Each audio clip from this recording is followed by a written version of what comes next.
রায়ের সুখের সংসারে এবার দাউ দাউ করে আগুন জ্বালানোর জন্য এবার উড়ে এসে জড়িয়ে বসলো অনির্বাণের ইউনিভার্সিটি ফ্রেন্ড। হ্যাঁ বন্ধুরা, ভিডিওতে লাইকটি দেখতে থাকুন। যে মুহূর্তে কিনা রায় এবং ওর সন্তানকে ফিট বলে ডক্টর ঘোষণা করে, অবশেষে তখন ডক্টর সুভদ্রা বলতে থাকে যে মিস্টার অনির্বাণ সেন, কাল সকালের দিকে আমরা রায়কে ডিসচার্জ করে দেবো এবং আপনার সন্তান এবং আপনার স্ত্রী সম্পূর্ণরূপে সুস্থ আছে এবং তারা যথেষ্ট পরিমাণে ফাস্ট রিকভার করে উঠছে। তাই আমার মনে হয় যে ওরা বাড়িতে গেলেই সব থেকে বেশি বেটার হবে এবং ওখানে গিয়ে ওকে যত্নার্থী করে আপনারা সুস্থ সবল করে তোলার চেষ্টা করুন। কারণ আপনারা যে এতগুলো মানুষ, আমি নিশ্চিত যে আপনারা এতগুলো মানুষ মিলে ঠিকই ওনার খেয়াল রাখতে পারবেন এবং হসপিটাল থেকে কয়েক গুণে বেটার।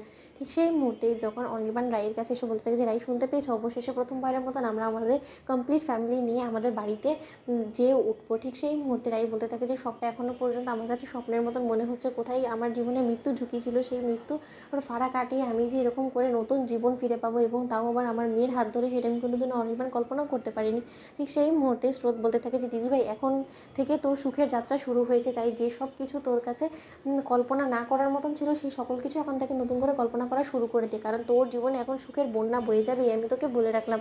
অন্যদিকে এই কথা বলা মাত্রই যখন রায় বলতে থাকে, জানিস তো সকল সুখের মধ্যেও না আমার কেন জানি না মনটা বড্ড বেশি খচখচ করে এবং আমার কেন জানি না মনে হয় যে কখন জানি আবার কোথা থেকে আমার জীবনে ঝড় চলে আসে এবং সেই ঝড় সামলাতে গিয়ে না আমার গোটা সংসারটাই উজাড় হয়ে যায়। ঠিক সেই মুহূর্তে অনির্বাণ বলতে থাকে যে না রাই, এবার আর আমাদের সংসারের মধ্যে কেউ ভাঙন ধরাতে পারবে না, বরঞ্চ বলতে পারো যে আমাদের সংসারটা আরও বেশি মজবুত হয়ে গেল, কারণ আমাদের মাঝখানে এখন আমাদের সন্তান আছে এবং ওকে ঘিরে আমাদের গোটা জগৎ এবং এই জগতের বাইরে আমাদের আর কোনো জগৎ নেই। তাই যা কিছু তোমার কনসেন্ট্রেট করার সম্পূর্ণরূপে এখন আমাদের মেয়ের ভবিষ্যৎ নিয়ে আমাদেরকে ভাবতে হবে এবং এছাড়া আমাদের আর কোনো কাজ নেই।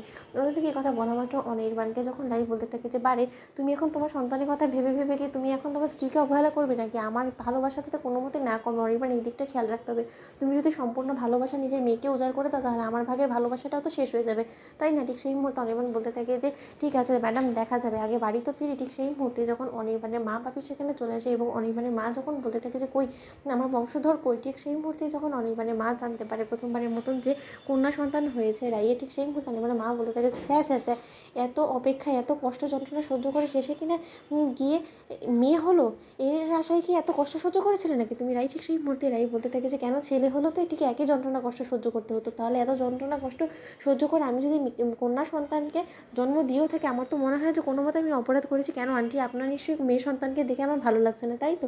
আপনার চেহারা চোখ মুখেই বলে দিচ্ছে। কিন্তু একটা কথা আমি আপনাকে বলে রাখছি, আজকালকার যুগে দাঁড়িয়ে আপনি যদি মেয়ে ছেলে নিয়ে এখনও ডিসক্রিমিনেশন করেন, তাহলে আমি বলবো যে সেটা সম্পূর্ণরূপে আপনার দুর্ভাগ্য যে আপনি এখনও পর্যন্ত মেয়ে ছেলের মধ্যে তফাৎ করে যাচ্ছেন, কারণ একটা শিক্ষিত সভ্য ফ্যামিলিতে এই জিনিসটা মোটেও কাম্য নয়। অন্যদিকে অনির্বাণ বলতে থাকে যে মা প্লিজ আর তুমি অশান্তি ফেলানোর চেষ্টা করো না। তো বন্ধুরা, লাইক এবং শেয়ার করে সাবস্ক্রাইব করতে ভুলো না।